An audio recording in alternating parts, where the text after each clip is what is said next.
राजीव भाई, हमेशा से आप और आपके जिम्मेदार जो है बुनकरों के लिए लड़ते हैं, उनके लिए कामकाज करते हैं। लेकिन चलो ये तो अच्छी बात है कि मालेगांव शहर के तमामतर सियासी लोगों से आपने हिमायत, तो शहर में मौजूदा एमएलए भी है, सरकार में है, आपको आने जाने में कोई दिक्कत भी नहीं होती, तो उनके जिम्मेदारी का एहसास उनको कब दिलाया जाएगा? कुर्सी पे बैठने वालों को जमीन की अहमियत याद रहे, सच दिखाते हैं आप। सच का सामना में आपका एक बार फिर स्वागत है। नहीं, उन्होंने तो मुकम्मल हिमायत दी और वहाँ पे हिमायत देने से काम नहीं होगा ना। नहीं, ठीक है ना, लेकिन हमने जितनी बातें थी उन तक रखी। अब ये बाकी उनका काम है कि उनको क्या करना है क्या नहीं करना है। अभी तक तो उन्होंने इस बारे में कोई इत्तला नहीं दी कि वो कुछ करने जा रहे हैं। उन्होंने ये कहा कि हम एक जलसा लेंगे, तमाम सियासी पार्टियों ने कहा कि इस सिलसिले में हम लोग बराबर हर जगह आपके साथ रहेंगे। और साहब, लेकिन जलसों से ये मसले हल हो सकते हैं। तभी ऐसे एमएलए को वो तो उनका काम है। अभी आगे क्या रहेगा ये आपको खुद दिख जाएगा। अभी तो वो मूवमेंट आया ही नहीं है ना, अभी तो ये मूवमेंट शुरू हुआ है। अभी अधिवेशन चालू हो रहा है, अधिवेशन के अंदर उन्होंने क्वेश्चन रख दिया है। अधिवेशन के अंदर मुफ्ती साहब आवाज़ उठाने का वादा वो किए, और मिनिस्ट्री लेवल पे अगर कहीं मीटिंग रखनी हो इस ताल्लुक से तो उसका भी जिम्मा मुफ्ती साहब ने लिया है। आगे इससे पहले भी जितनी मतलब ऑल मालेगांव कंज्यूमर एसोसिएशन उनके पास जो भी ताल्लुक से गई है, मुफ्ती साहब ने बराबर पूरी तंजीम को ले जा कर के उनके जो मंत्रालय का रूम है उस पर ठहराया भी है और काम भी किया है। जो भी ताल्लुक से हमने पीछे उनसे मदद मांगी थी, तो हमें उम्मीद है कि इस मामले में भी वो हमारी भरपूर मदद करेंगे जो उनके जिम्मे। तो क्या असर पड़ा उनकी मदद से? नहीं, ये तो अभी यहाँ पे अगली 1 तारीख को अभी यहाँ पे मंत्रालय में अब मीटिंग शुरू होगी, इस पर एक हियरिंग शुरू होगी। ये तो अभी पहला प्रोसेस है और ये ऑल महाराष्ट्र का मामला है, ये सिर्फ मालेगांव का मामला नहीं है। अकेले एमएलए से यहाँ नहीं कुछ होने वाला।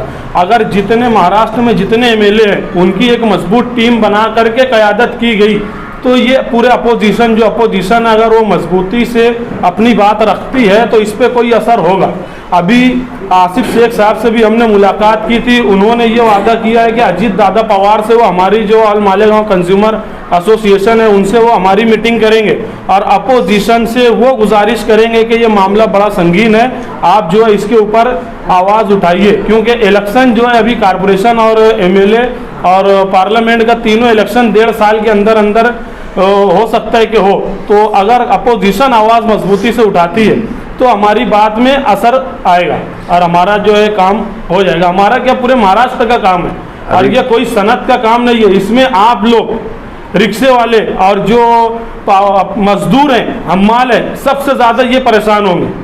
बुनकर और जो सनती तंजीमें हैं ये इसलिए इसमें आगे हैं क्योंकि हमारा जो है कंजम्पशन ज़्यादा है और हमारे ज़रिए ही सारे मजदूर जो है लिंकेड है, तो उनकी लड़ाई भी लड़ना हमारी जिम्मेदारी है। ये समझ करके हम आगे हैं। ऐसा नहीं है कि ये सिर्फ जो है सनत वालों की ही लड़ाई है।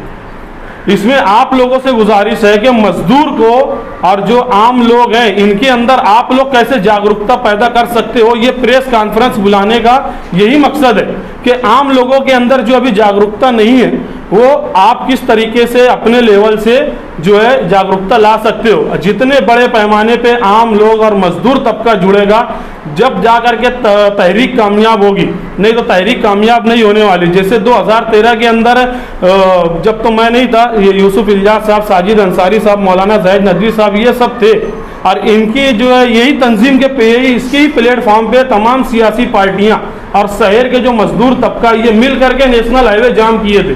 जब 1 रुपये यूनिट जो है बिजली बिल बढ़ने वाला था, आज 2.5 रुपये यूनिट बढ़ने वाला है। आज उससे डबल टिबल ताकत से हमें लगना है। इसके अंदर एमएलए क्या कर रहे हैं, दूसरे लीडरान क्या कर रहे हैं, अगर आज हम इसमें पड़े तो हमारे पास टाइम बहुत कम है।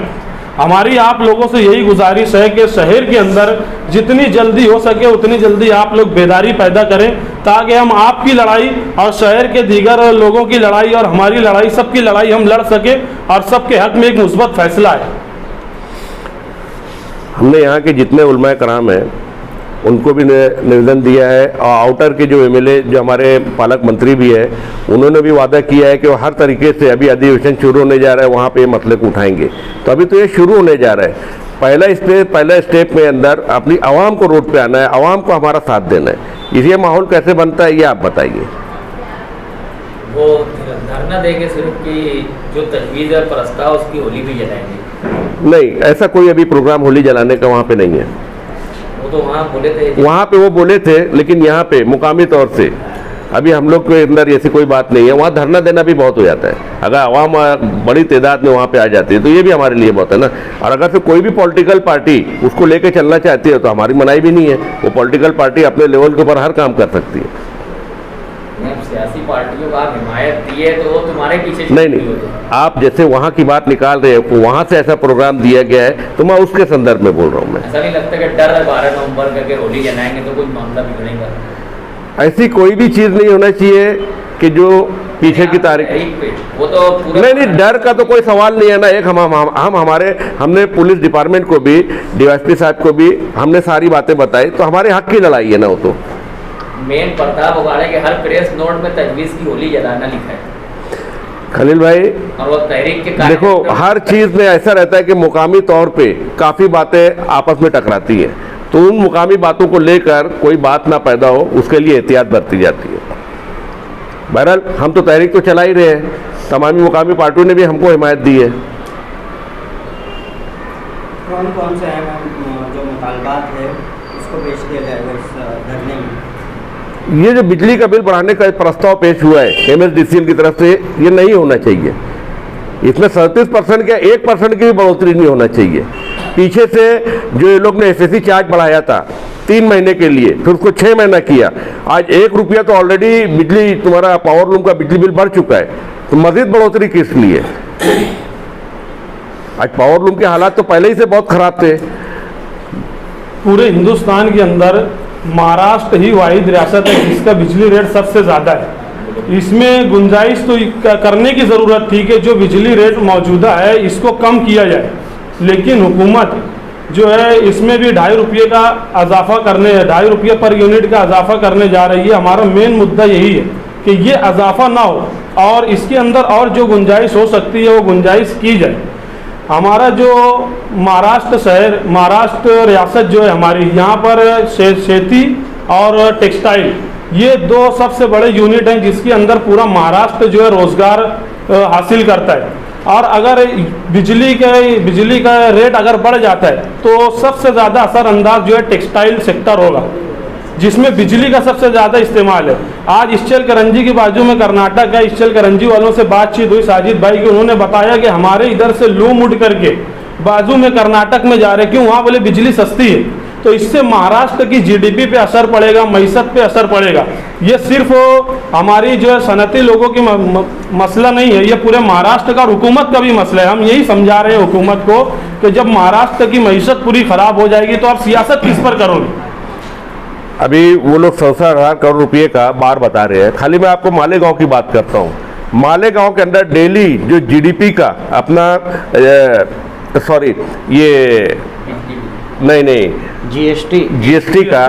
GST का जो आप यहाँ पे टोटल कैलकुलेशन करेंगे तो 3 करोड़ रुपये की GST सिर्फ मालेगांव अदा कर रहा है रोजाना। जो डेली का टर्नओवर के ऊपर आप उसको कैलकुलेशन करेंगे ना खलील भाई, 3.5 से 4 लाख मालेगांव में पावर लूम्स है।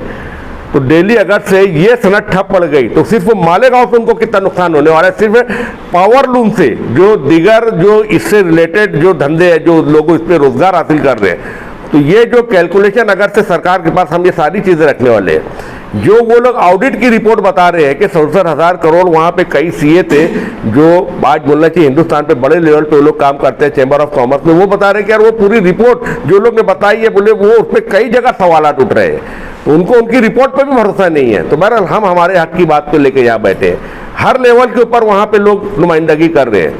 तो वो खाली हमसे ये चाहते हैं कि आप भाई आवाम जो है इसको अगर से नहीं बर्दाश्त कर सकती तो उनको हमारा साथ देना चाहिए। बिजली कंपनी की तरफ से अक्सर ऐसी यानी मार पड़ रही है मालेगांव पे।